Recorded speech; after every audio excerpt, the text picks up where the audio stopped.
Chicos, buenas tardes, buenas noches. Vamos a hablar de lo que se llama el presente progresivo. These notes are about what is called the present progressive, and I am convinced that this is a review from last year, so hopefully as you see these notes, it will come back to you. So anyway, in Spanish as in English, there are two ways to talk about what you are doing right now. In this instant, what are you doing? One way to do this, that we know, is to simply talk about what's happening using the present tense. Of course, you think of the present tense as being something that expresses a general thought about the present. For example, I don't really play anything. I listen to rock music, for example. Although I'm not right now in this minute listening to rock music, the present tense kind of gives the idea, generally speaking, right now I listen to rock music. But it can... Senora Eisenhower is just running around like a crazy person in the hallway. Anyway, the present tense can also express something that is happening in this moment. For example, if you say, hablo con mi madre, that could be generally speaking like I speak to my mom, I'm on speaking terms with my mom, we can have conversations.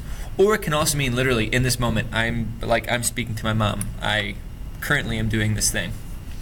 But there's another way to do this. Like English, Spanish has this tense called the present progressive, or presente progresivo, which we use to talk about what's happening right now.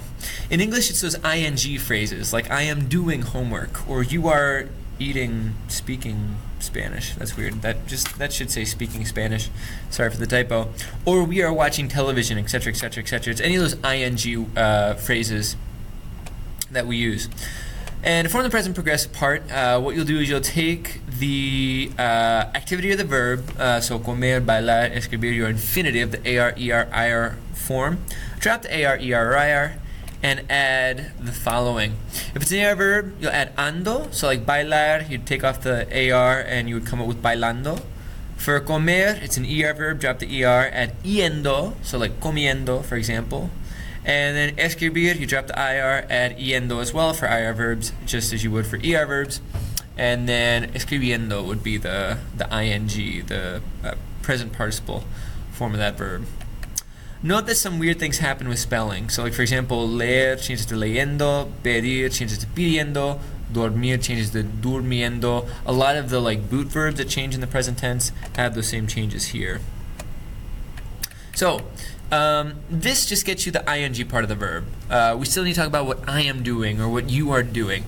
Just as in English, if I say, for example, I writing a book, that doesn't make any sense. You would need the am. You would need the to be form, right? I am writing a book, which I'm not. And so that to be that you need in this case is estar. Remember, you've said in estar, the one we're going to use is estar. And you'll just use the right present tense form of estar plus that ing, that ando, yendo, or yendo form. To remind you what the forms of estar look like, it's like estoy, estás, está, estamos, estáis, if you cared about that, and están. And so when you put those two things together, you come up with sentences like this. I am singing would be estoy cantando. You are dancing, estás bailando. We are eating, estamos comiendo. Or they are studying, están estudiando. And one final thought, I mentioned this with the reflexive verbs, but also remember that with reflexive verbs, so for example, if you were to say, I am showering, whatever. Ducharse, what you'll do is you'll take the se and either put it in front of both verbs. Will be pulling out in a couple minutes. Please report to your buses. You'll either put the se in front of both verbs or after both verbs, but never in the middle. So if you were going to do ducharse, for example, and talk about yo, it would be yo me estoy duchando or yo estoy duchándome, with an accent over the third to last syllable. Chicos, bring any questions with you tomorrow. Also bring these notes with you tomorrow. It'll be checked for homework grade. And nos vemos mañana. Adiós.